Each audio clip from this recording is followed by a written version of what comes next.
Bonjour, donc vous êtes dans la vidéo de la leçon de la séance vecteur 8. Donc il s'agit du tout dernier paragraphe de ce chapitre dans lequel on va parler d'alignement. Donc il s'agit du paragraphe grand 4 sur le parallélisme, puisque vous allez voir que c'est lié au parallélisme. Petit 2, alignement. Donc tout va s'appuyer sur la propriété qui est ici. Donc on parle de 3 points distincts. Si on veut montrer que ces 3 points sont alignés, eh bien il suffit de montrer que les vecteurs AB et AC sont collinéaires. Alors dans la propriété, j'ai mis AB et AC. En fait, peu importe, il vous suffit de créer deux vecteurs qui ont un point en commun. Ici le point A qui est l'origine des deux vecteurs, mais ça aurait très bien pu être un autre point que le point A, le point B par exemple, ou le point C. Et c'était pas obligé que ce soit l'origine. Ça aurait pu être par exemple le vecteur BA et le vecteur CA. Ça n'a aucune importance. Donc, vous allez voir dans les exercices que l'on choisit les vecteurs que l'on veut.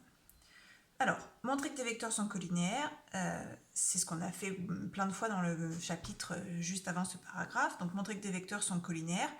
Pour faire ça, dans ce chapitre, on a utilisé les coordonnées des vecteurs. Donc, quand on a les coordonnées des vecteurs ou les coordonnées des points qui les forment, on va pouvoir appliquer les méthodes vues dans ce chapitre. Donc, calculer les coordonnées des vecteurs et utiliser la méthode avec le déterminant, par exemple. Donc, c'est ce qu'on va voir tout de suite dans le point méthode qui suit.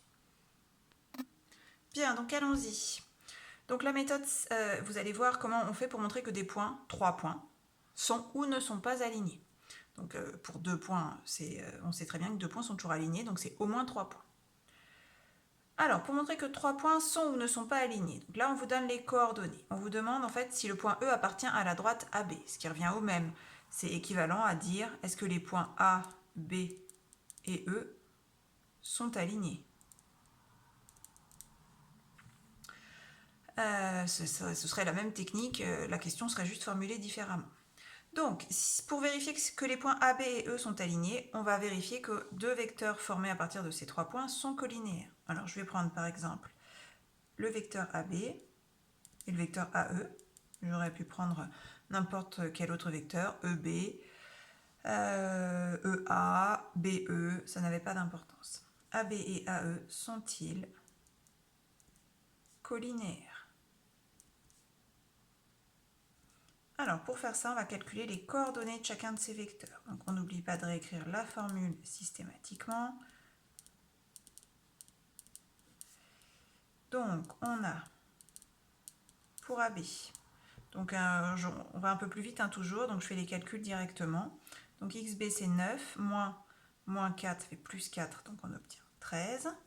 Et puis, pareil avec les ordonnées, 3 moins 1, 3 plus 1, 4.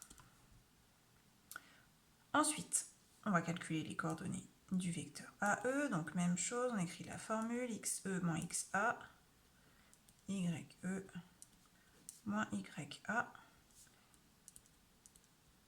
Et on obtient donc XE 1 moins 4, 5. Et 0,5 moins 1, donc 1,5. Donc maintenant, il s'agit de vérifier si les vecteurs sont collinéaires. Alors parfois, quand on regarde les coordonnées, on voit immédiatement si les vecteurs sont collinéaires. On trouve un coefficient de proportionnalité entre nos coordonnées. Ici, ce n'est pas vraiment le cas, donc on va appliquer la méthode du déterminant. Et donc, on va calculer le déterminant des vecteurs AB, AE, qui se note aussi avec les coordonnées en colonne de cette manière-là, ce qui nous permet de se souvenir qu'on fait le calcul en faisant 13 fois 1,5 moins 4 fois 5, ce qui nous donne, alors 13 fois 1,5 moins 4 fois 5, on trouve moins 0,5. Alors ici, c'est la comparaison de notre résultat par rapport à 0. Donc ce n'est pas égal à 0. Donc les vecteurs AB et AE ne sont pas collinéaires. C'est-à-dire qu'ils n'ont pas des directions parallèles. Et puisqu'ils contiennent tous les deux le point A, on en déduit donc que que le point E, n'appartient pas à la droite AB. On répond bien à la question. J'allais mettre que ABE n'était pas aligné, mais ça ne répond pas précisément, ça ne répond pas exactement à la question. Donc E n'appartient pas à la droite AB. Voilà, il vous reste à faire les exercices d'application de cette méthode avec les 18, page 242 et 56, page 246.